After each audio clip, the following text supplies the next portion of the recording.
Oh my god. Oh, oh, oh.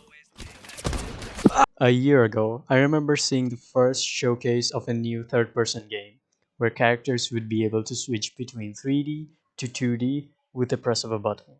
It's a new and goofy idea, but it did pique my interest enough to see how it plays out. I don't have a good memory of what more was shown, but I was quite excited to try it out for what it was going for. Now that it's released, how does the game feel to play? It's quite funny actually. Why? So, what exactly is Strinova? Or Estrinova, whatever you want to call it. It's an anime inspired third person tactical competitive shooter similar to Valorant. Strinova's key features being multi-dimensional, basically switching between 2D and 3D forms to adapt to various situations. That's it. That's all I'm gonna tell you about this game. If you played Valorant, it is just that, but third person with a unique gimmick. It is a 5v5 search and destroy type of game where attackers have to plant a bomb in designated sites, while the defenders have to keep those pesky attackers away from it. It has characters with unique abilities, so players can aid themselves or their teammates to further increase their chances of winning. There are currently 17 different agents following a specific role according to their abilities and their gameplay styles. Roles being duelists, sentinels, controllers, supports, and vanguards. Duelists are the confident frontliners who takes the initiative in battle before anyone else. Sentinels' jobs are to set up traps to disrupt opponents advancing any further and to support their allies. Controllers shape the arena to undermine opponents' plans in favor of their own team.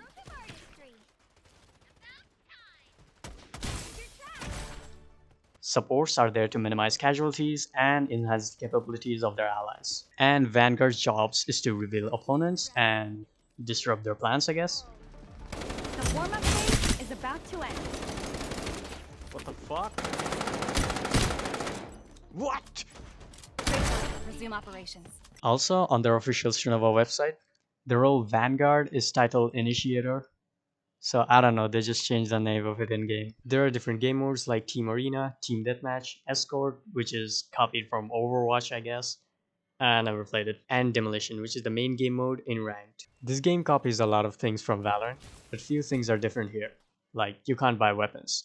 Primary weapons are like hard locked to specific characters, but you can change secondary weapons and throwables. You can upgrade your character's primary weapon and abilities in the buy menu to suit your playstyle. Like, do you want your weapon's ADS speed to be enhanced or bullet spread to be more manageable? Do you want your character's primary abilities to last 5 more seconds or use them 3 times before running out? Also, I'm not sure what these are. They might be perks which you can choose between one another. Every character in this game are a part of a faction. There's the Scissors, which are the rebels, or baddies, PUS, which are the good guys, and the last one is the Urbino, which are the neutral party, I guess. Normally I wouldn't mention this fact, but it has a big significance in gameplay. Like, you can't choose the PUS characters when attacking, and the Scissors characters when defending. But you can choose the Urbino characters regardless of which side you're on. I guess I'm done explaining the basics of this game. I also wanted to explain mechanics of the characters that are available to me, but they're like so boring and uninteresting to me. I don't care. Same goes for the lore, like, I don't care how deep it might be. Changing dimensions is such a goofy idea, I just can't take it seriously. Alright, enough gargling details, it is time that I share my experience with this game. Opening Strinova already gave me a massive headache. Why is there another launcher to launch the game? I mean, I saw that it requires third-party account, but I honestly feel like Steam should not allow this kind of practices. I know that it's a very simple launcher that just advertises itself. It's nothing like Epic Games or Uplay, and I really hate Uplay. It's probably done this way just so they can harvest more of my data. So that's fun. After starting the game, I was greeted with the intro cutscene, which looks cool, but I rightfully skipped. I'm only here for the gameplay. I got instantly thrown into the tutorial and did my due diligence of fixing my settings. You may have noticed that how shit my overall gameplay looks. That's because I don't have a graphics card on this PC, so I don't know, bear with me here. The tutorial does its job to get you introduced to the gunplay and most importantly, the multi-dimensional or the stringify mode.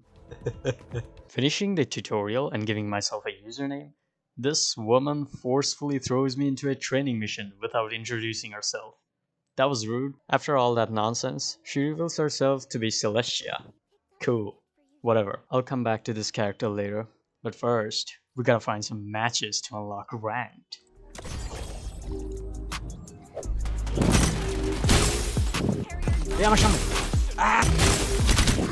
Ah, shit! Wow, I just fucked.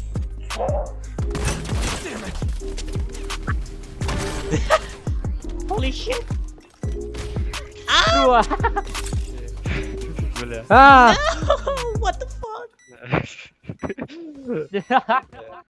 Yeah, this game is quite hard. I was getting beamed very easily and made me feel miserable. I know my skills are as consistent as my writing for this video, but come on, man. This game shouldn't be this hard unless it's trying to copy a certain other game that I can remember of. Time to kill in this game is high, and I'm bad at aiming, so that explains it. There is no sprint button in this game. You just simply run by pressing W. You can change your weapons while running and your character speed won't be affected. There is no crouch as well, you can only change dimensions. And you better get the hang of it no matter how it looks because it's gonna save your life.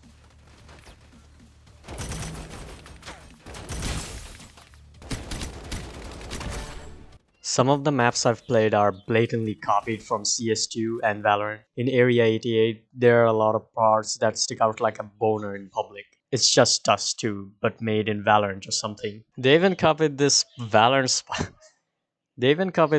spike design, an obvious jab at Riot Games. The Kachi Street feels like I'm playing Valorant Split, and some parts might be copied, but I honestly don't know. I haven't played that game for 2 years. Some of the characters remind me of already existing characters from other games. Kanami looks like March 7th from Honkai Star Rail, but she has long hair now. Loin looks like Seely from Star Rail as well. And Celestia looks like Kiana from Honkai Impact.